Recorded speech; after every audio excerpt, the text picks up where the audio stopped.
નમસ્કાર દોસ્તો, આપ સૌનું હાર્દિક અભિવાદન છે. ઓનલાઈન ક્લાસમાં આપ સૌનું સ્વાગત છે.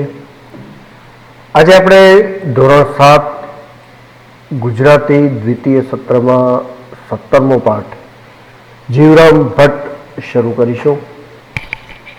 જીવરામ ભટ્ટ એ ખૂબ જ રમૂજ અને કટાક્ષ ઉપજાવતો એક પાઠ છે. શ્રી દલપતરામની કલમે લખાયેલો છે અને મિથ્યાભિમાનના 6થા અંકમાંથી આ અંશ લીધેલો છે. આ નાટકના સંવાદો જીવરામ ભટ્ટના અહમ અભિમાન ભર્યા વ્યક્તિત્વને સારી રીતે ઉપસાવે છે. અહીં જે સંવાદો છે તે કટાક્ષ અને હાસ્ય બંને જન્માવે છે. આવો આપણે સૌપ્રથમ આ પાઠને વાંચીએ, જોઈએ, સમજીએ અને માણીએ. બાળ દોસ્તો, હવે આપણે પાઠને સમજીએ. સ્થળ છે રઘનાથ ભટ્ટનું ઘર, જ્યાં રઘનાથ ભટ્ટ સહકુટુંબ ગંગાબાઈ તથા જીવરામ ભટ્ટ બેઠા છે. જીવરામ ભટ્ટ, તમે એમને દેખો છો? દેખે છે એનો બાપ. કેમ નહીં દેખતા હોઈએ? કાંઈ આંધળા બાંધળા છીએ કે શું? તમે અત્યારે કાગળ વાંચી શકો છો ખરા? કાગળ તો શું, પણ અત્યારે મોતી વિંધે છે તો? અત્યારે અમે રાતે પુસ્તક લખીએ છીએ, તે કેમ લખાતું હશે? કાગળ આપું તો વાંચશો? હા, લાવો. શા વાસ્તે નહીં વાંચીએ? લો, આ કાગળ વાંચો જોઈએ. લાવો કાગળ. એ તમારા પગ આગળ પડ્યો, નીચા નમીને લ્યો. તમારી આગળ નીચા નમવાની અમારે ગરજ નથી. નમંતી ફલીનો વૃક્ષા, નમંતી ગુણીનો જનાહા, શુષ્ક કાષ્ટમ ચ મૂર્ખાશ્ચ ન નમંતી કદાચન. ફળવાળા ઝાડ નમે કે ગુણવાન માણસ નમે, પણ સૂકું લાકડું કે મૂર્ખ કદી નમે નહીં. લ્યો આ કાગળ. જોજો ભાઈઓ, સુરદાસજી કાગળ વાંચે છે. ખરેખરો વાંચશે કે શું? એમાં તો ઝીણા અક્ષર છે. પેલા મોટા અક્ષરવાળો કાગળ વાંચવા આપ્યો હોત તો ઠીક. કાંઈ ઝીણા નથી. આંધળો પણ વાંચી શકે એવા મોટા દીવા જેવા અક્ષર છે. આ લ્યો ત્યારે, તમારો કાગળ અમારે નથી વાંચવો. કેમ થયું? તમે કહો છો કે આંધળો વાંચી શકે એવા અક્ષર છે, તો અમે કાંઈ આંધળા નથી કે એવા અક્ષર વાંચીએ. દેખતો વાંચી શકે એવો કાગળ હોય તો અમે વાંચીએ. જીવરામ ભટ્ટ, આ કેટલા આંગળા છે કહો જોઈએ? કહીએ તો તમે શું આપશો? લાખેણી લાડી આપી છે ને હવે બીજું શું આપીએ? જો અત્યારે દેખી શકતા હો તો કહો. એમાં શું કહેવું છે? 5 છે. જૂઠા પડ્યા, જૂઠા પડ્યા. શી રીતે જૂઠા પડ્યા? અભિમાનીને અંતરે ભાસે જો નિજ ભૂલ, તો પણ તેની જીભથી કદી નહીં કરે કબૂલ. 3 આંગળીઓ ઊભી રાખીને 2 આંગળીઓ વાળીને મેં પૂછ્યું હતું. ત્યારે અમે પણ એ જ કહ્યું કે નહીં? 3 આંગળીઓ ઊભી અમે દીઠી અને 2 વાળેલી દીઠી, તે બધી મળીને 5 દીઠી, માટે 5 કહી. તમે ક્યારે એમ પૂછ્યું હતું કે કેટલી ઊભી ને કેટલી વાળેલી છે? વારું, આ કેટલી આંગળીઓ છે કહો જોઈએ? આ 1, 2, 3 અને 4 છે. જૂઠા પડ્યા, જૂઠા પડ્યા. શી રીતે જૂઠા પડ્યા? અમે કદી જૂઠા પડીએ જ નહીં.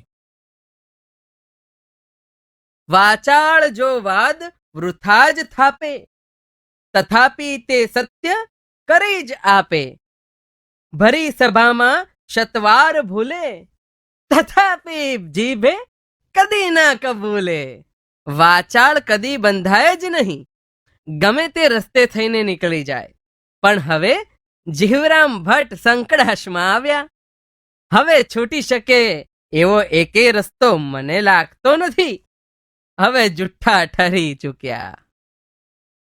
તારા જેવા ઠગ અમને જૂઠા કહે તેથી શું, પણ જ્યારે ત્રાહિત લોકો કહે ત્યારે ખરું. ત્યારે હવે તમારું સાચાપણું સાબિત કરો જોઈએ. 100 રૂપિયાની હોડ કર. જો અમે જૂઠા ઠરીએ તો તને 100 રૂપિયા આપીએ, અને જો તું જૂઠો ઠરે તો તારી પાસેથી 100 રૂપિયા અમે લઈએ. જાદુગર સાથે ને વાચાળ સાથે હોડ તો કરીએ જ નહીં. કહ્યું છે ને કે તેની તદબીરો ઘણી હોય. વાચાળ શું હોડ કદી ન કીજે, જાદુગરોથી બળ બાંધી બીજે. સુજે ન તેના સઘળા સિરસ્તા, વિચિત્ર તેની છળની વ્યવસ્થા. 5 આંગળા ખુલ્લા રાખીને મેં પૂછ્યું હતું કે આ કેટલી આંગળી છે? તે ખરી વાત. અમે 4 આંગળીઓ દીઠી માટે 4 કહી, અને 5મો તો અંગૂઠો છે. આંગળી ક્યાં છે? શરૂ કરીએ અભ્યાસ. પહેલો પ્રશ્ન. નીચેના પ્રશ્નોના ઉત્તર માટે આપેલા વિકલ્પોમાંથી સાચો ઉત્તર શોધીને તેનો ક્રમ અક્ષર પ્રશ્ન સામેના ચોરસમાં લખો. પહેલો પ્રશ્ન.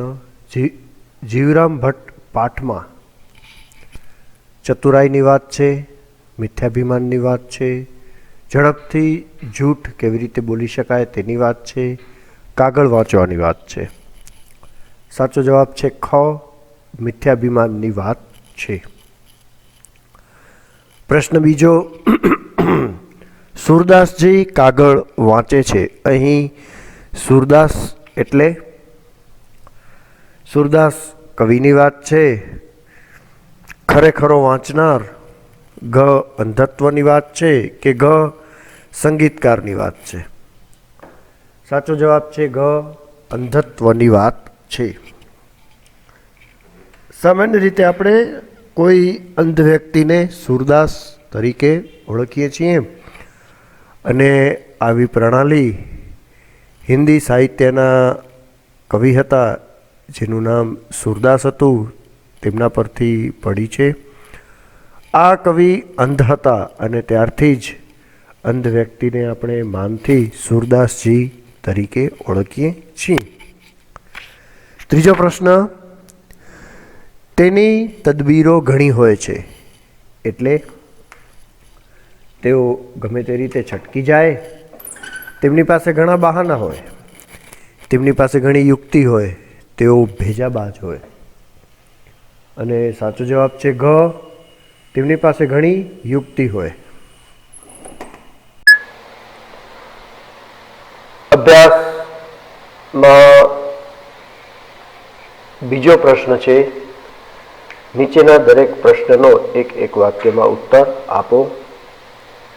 અહીં જે પ્રશ્ન આપેલા છે તેનો એક વાક્યમાં જવાબ આપવાનો છે.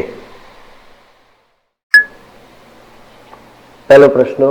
જીવરામ ભટ્ટ પગ પાસે પડેલો કાગળ લેવાની કેમ ના પાડે છે? જીવરામ ભટ્ટ રાત્રે આંખે ઓછું દેખતા હતા. પોતે ઓછું દેખે છે એ કોઈ જાણી ન જાય તેવું તે ઈચ્છતા હતા.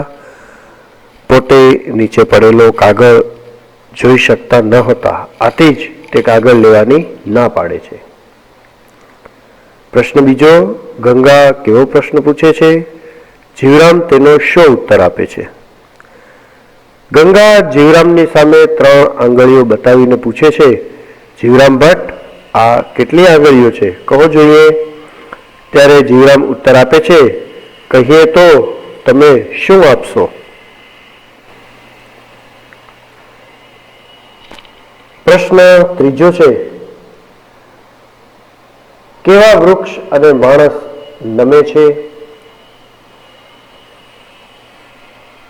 ફળવાળા વૃક્ષ અને સજ્જન બુદ્ધિશાળી માણસ, જ્ઞાની માણસ નમે છે? ચોથો પ્રશ્ન, જીવરામ ભટ્ટ શાની હોડ કરવાનું કહે છે? જીવરામ ભટ્ટ 100 રૂપિયાની હોડ કરવાનું કહે છે.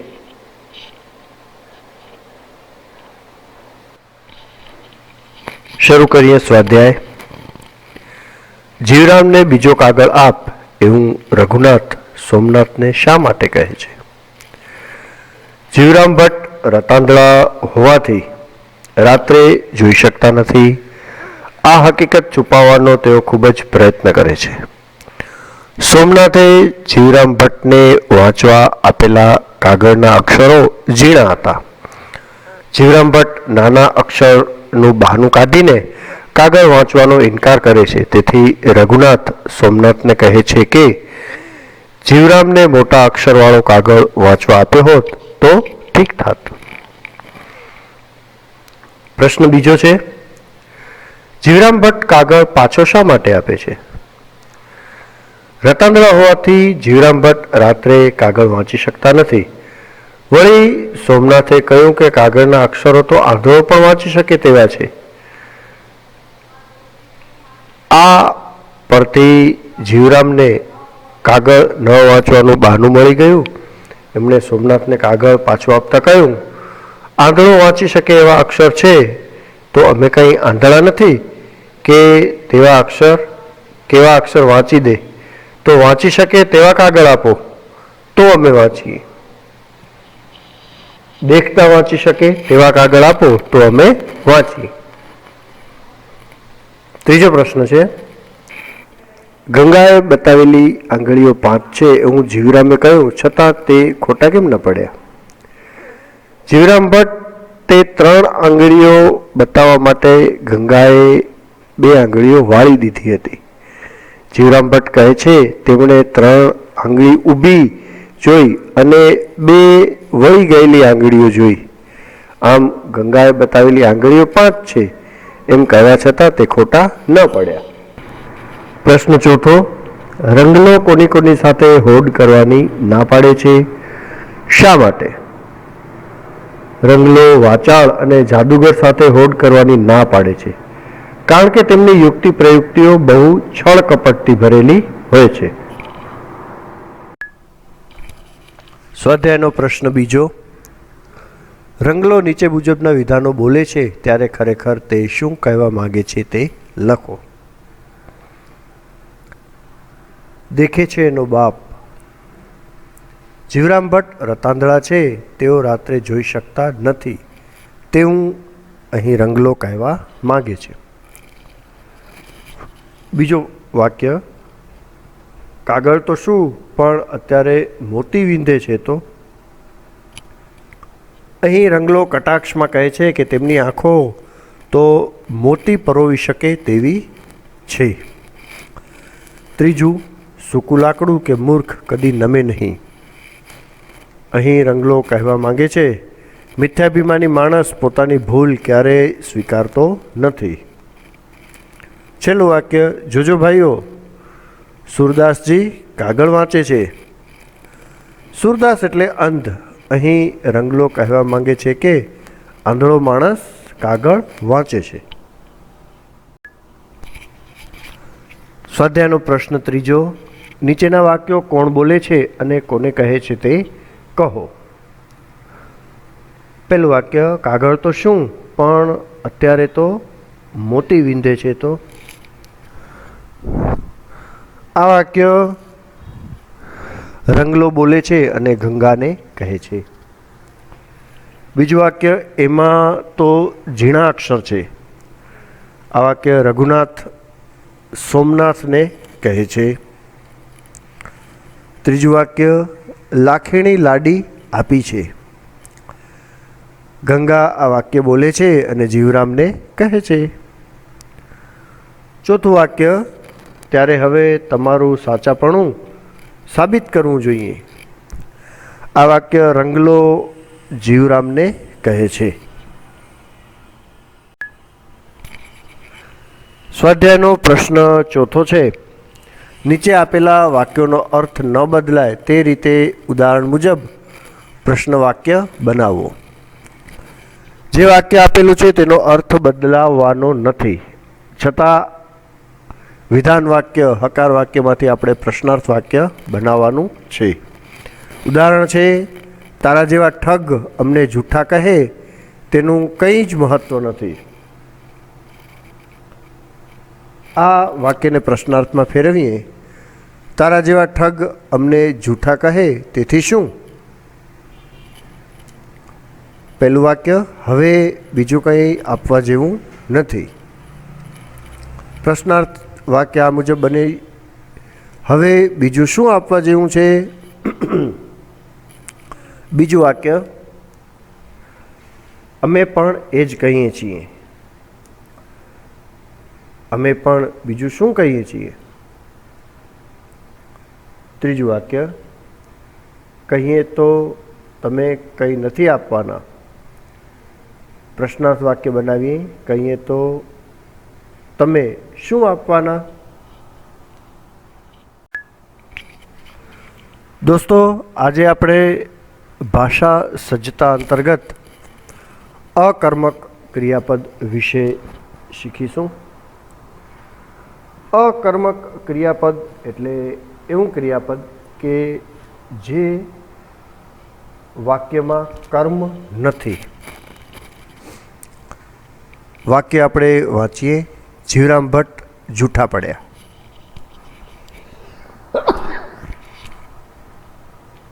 100 રૂપિયાની હોડ કર, તમારું કાગળ અમારે નથી વાંચવું. આ ત્રણેય વાક્યોમાં પડ્યા, હોડકર, વાંચવો જેવા ક્રિયાપદો ક્રિયા સૂચવતા પદો હોવાથી તે ક્રિયાપદ છે. હવે આ બીજા વાક્ય વાંચીએ. દીર્ઘાયુ બેઠો, રાજા સૂતો, રાજકુમારી રડી.